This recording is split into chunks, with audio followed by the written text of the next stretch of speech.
자, 반갑습니다. 배동찬 교수의 맛있는 좋은 이야기 배동찬입니다. 자, 여러분 반갑습니다. 수익형 부동산, 지옥행 특급 열차. 열차긴 열차인데 특급 열차입니다. 속도가 굉장히 빠르죠. 그런데 행복한 곳으로 가는 열차가 아니라 지옥으로 가는 열차랍니다. 그만큼 이렇게 좀 가할 정도로 이렇게 표현하는 거는 이 수익형 부동산이 대한민국에 있는 모든 부동산 중에서 정말 가장 위험하고 가장 무서운 부동산이지 않을까라고 생각합니다. 예를 들어서 아파트에 잘못 투자를 했다라고 하더라도 어느 정도 또 시간이 지나고 그러면 이게 팔릴 수가 있지 않습니까? 또 시간이 지나면 세입자를 놓을 수가 있잖아요. 나중에는 환급이 될 수가 있다는 건데, 근데 이 수익형 부동산에 대해서는 좀 잘못 투자를 하셨다라고 하면 영원히 그 돈이 묶입니다. 그 돈만 묶이는 거 아니지 않습니까? 대부분이 수익형 부동산, 즉 상가를 샀다라고 하면 매매금액 5억이다 하면 융자리 끼지 않습니까? 매매금액 5억이면 융자 한 3억대 정도를 끼죠. 그러면 그 이자를 납부해야 된다는 거고, 이자만 납부하면 또 다행이죠. 관리비를 납부해야 되지 않습니까? 그러면 결론적으로 본다면 보통 사람이 그냥 모은 돈으로 월세를 노리고 그냥 수익형 부동산에 투자를 했다. 근데 그게 묶였다라는 순간 은행 이자 깨지죠? 관리비 깨지죠? 한 달에 100만 원 돈 이상이 깨지게 돼 있어요. 어떤 경우는 몇백만 원씩 깨져요. 그러면 보통 사람 입장에서 한 달에 몇백 버는데 한 달에 100만 원 이상 돈이 테마상가, 수익형 부동산으로 나간다는 순간 그거는 행복이 끝나는 순간이죠. 어떻게 보면 불행이 시작이 되고 불행이 시작이 되니까 그걸 중단해야 되는데 이것도 중단이 안 돼요.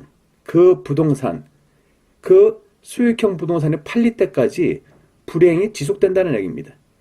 그러면 이거 팔고 싶으면 어떻게 해야 되냐? 그냥 분양가 대비, 시세 대비, 뭐 반값으로 해도 안 팔립니다. 제가 이렇게 말씀드릴 수 있어요. 수많은 경험들이 쌓여서 말씀드리는 거예요. 안 팔려요. 또 5억짜리를 분양받았는데 그거 2억 5천에 여러분 파실 것 같아요? 못 팝니다. 왜? 돈 아까워서. 언젠가는 오르겠지. 희망을 가지잖아요. 근데 말씀드립니다. 언젠가 안 오릅니다. 제가 매정하게 잔인하게 말씀드립니다. 가지고 있는 그 수익형 부동산 안 올라갑니다. 앞으로 더 힘들어질 거예요.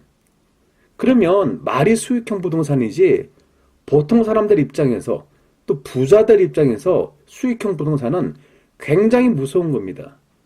그만큼 위험한 부동산이 수익형 부동산이라는 겁니다. 그래서 정말 이 수익형 부동산은 정말 공부를 많이 하시고 살까 말까 갈등을 많이 하시고 그렇게 노력한 만큼 안 사시는 거예요. 공부만 하세요. 절대 수익형 부동산은 쳐다봐서도 안 되는 거예요. 그냥 이렇게 먼저 말씀드리고 한번 시작해 보도록 할게요.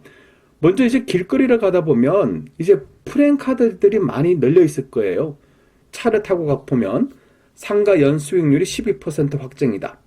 5년 임대 임차 계약이 완료됐다. 1억 투자 시 집이 3채. 월 수익 120만 원 보장. 무슨역 5분 거리 초역세권. 상가 오피스텔 투자쇼. 그 다음에 이제 우리가 이제 인터넷을 봐도 또 대부분은 홍보지 않습니까? 뭐 1억 투자 시 연수익률 13% 보장. 무슨역 또 10분 거리, 5분 거리 초역세권. 신도시 확정. 철도 신설 확정. 빅뉴스. 10년 세입자 보장. 결국 수익형 부동산 세미나 및 답사. 기타 등등. 인터넷을 봐도 또 수익형 부동산에 대한 홍보물이 또 철철 넘치고 있죠. 또 우리가 신문 기사를 봅니다. 부동산 불안기 돈 되는 수익형 부동산. 솔깃해요.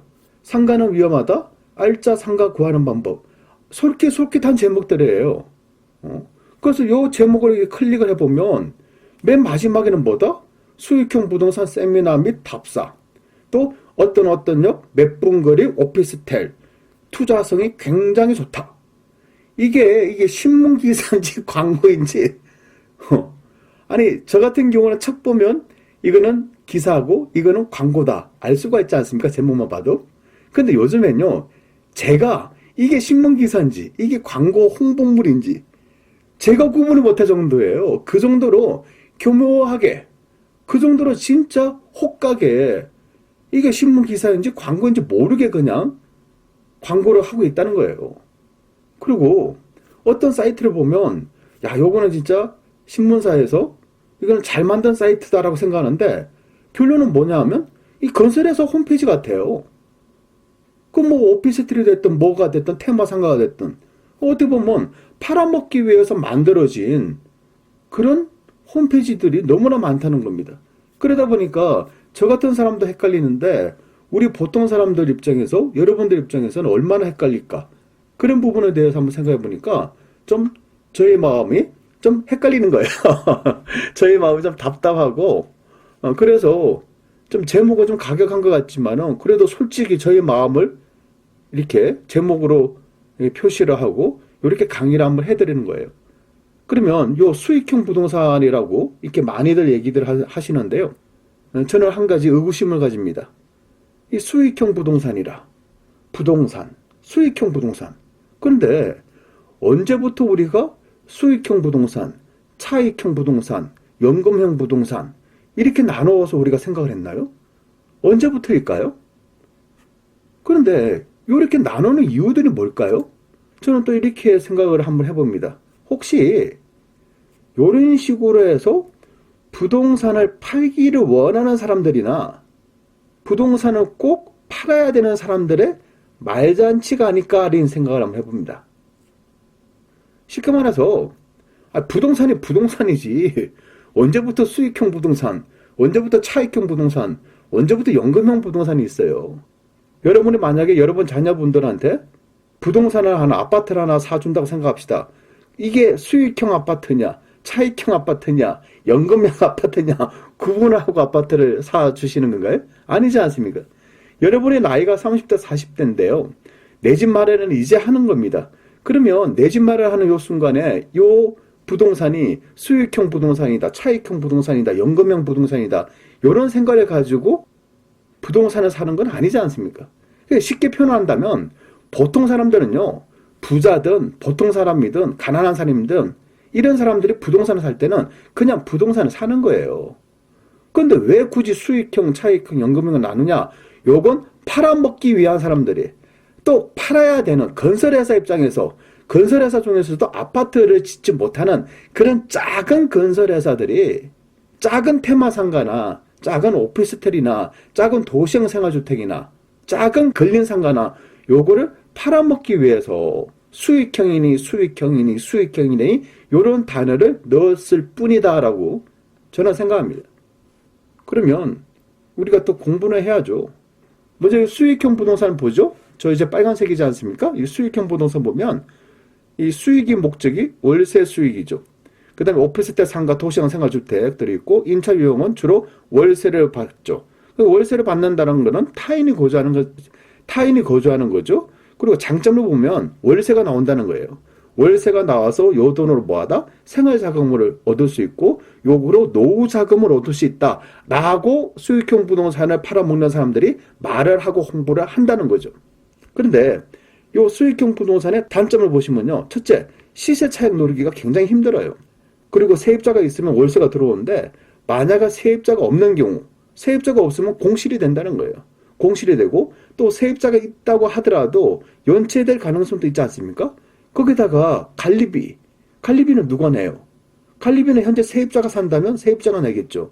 하지만 세입자가 살고 있지 않다면 그 관리비는 누가 내야 되냐? 당연히 집주인이 내셔야 될 거 아닙니까? 그리고 요 건물에 대한 감가상각이 또 이루어진다는 거예요.